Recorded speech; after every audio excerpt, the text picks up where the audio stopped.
My husband, my husband bought a flat, we lived together. Then when my eldest was born, we moved to a house in Clapham.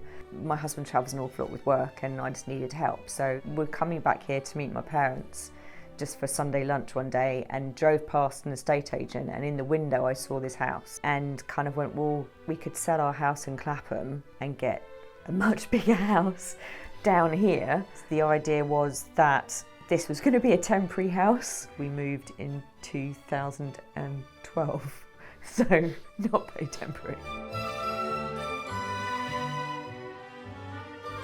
So this is the main room of the house. It's open plan, kitchen, dining, living room. Structurally, this is the only bit of the kitchen or this space that we changed. So originally there was no storage here, and there was a window that looked out onto our neighbour's fence. So it didn't really get any light, there was no view. It was just a wasted wall really. So we decided to put in extra storage. But part of that storage, so not just display, is a double wine fridge, and this side I'm allowed to open, this side I'm not. So I don't know much about wine, I just know whether or not it tastes nice. This is the main living area, although in all honesty my teenagers tend to split their time, one in the front room, one in the living room, mainly because they argue about who sits on this bit, which is why it's dented. I wanted a bright pink sofa, which my sister-in-law would have definitely approved of, but I was overruled. This is from Graham & Green. We've had it a long time. Deliberately bought because it looks old, just to kind of balance old and new in the space. And that light, it looks very cool, but I don't think we ever turn it on. Over here we have a hot water tap. This is actually copper, burnished copper, so it probably will turn a funny shade over time. Very practical, but I still boil hot water in the kettle for my tea. I'm quite particular about my tea. Growing up, my mum had a bell, which I think was my great-grandmother's bell. But basically it was so that she would ring that when it was time for food instead of yelling up the stairs. And I will do the same thing because there's an attic floor, and that's when my son goes to do his homework. Or if they're in the shower, or if they're just plugged in, then it saves me running around the house shouting at them saying, come and get your food. It's really a proper one. It's very, and it's a bit echoey in here because it's a bit empty today, but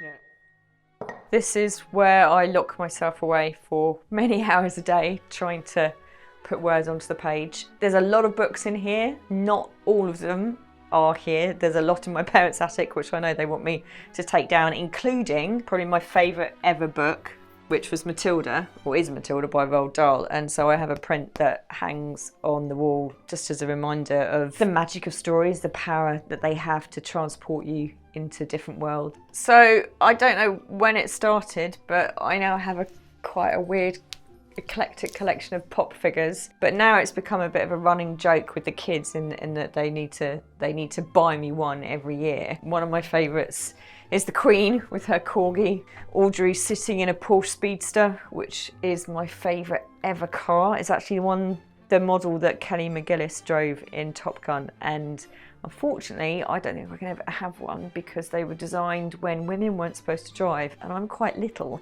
so I have actually sat in one before and I couldn't reach the pedals. One of the most unusual things about this room I think is the floor, because it's actually made from resin, even though it looks like marble, but all the kind of effects are painted on by hand, and it's usually used in big garages or nightclubs or bowling alley, and it's usually very bling, but I just said I don't want any sparkle.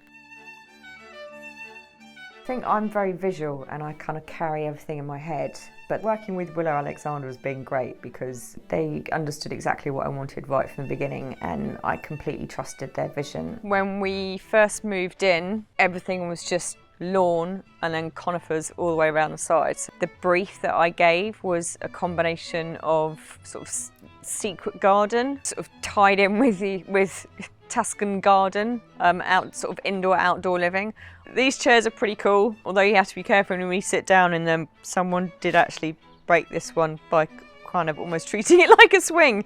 But it's just, I like sitting in here. We've got some cushions. It's quite nice just to come out here with a book. This light's been a bit of a bone of contention because of the wind, but Willow Alexander, their team's been great in actually properly fixing it in, and I like it because It makes it feel like a proper dining room as opposed to a garden table. And I guess it's a kind of an extension of what we have inside, that you've got the living, kitchen, dining area, so it's very sociable. Then there's climbing rows there, another one here, and then some wisteria. You can probably see that we're starting to train it so that initially it just comes over the table, because we didn't want to get an umbrella or any kind of canopy, wanted to try and do it naturally. This is kind of a sort of unexpected blessing. Even though it looks mad at the moment, in the summer you can sit here and you really can't see the house. So if you're down by the fire pit, or if you're just here having dinner or having lunch, it feels like it's completely separate to the house, and you feel quite sheltered and a little bit of the secret garden that I asked for.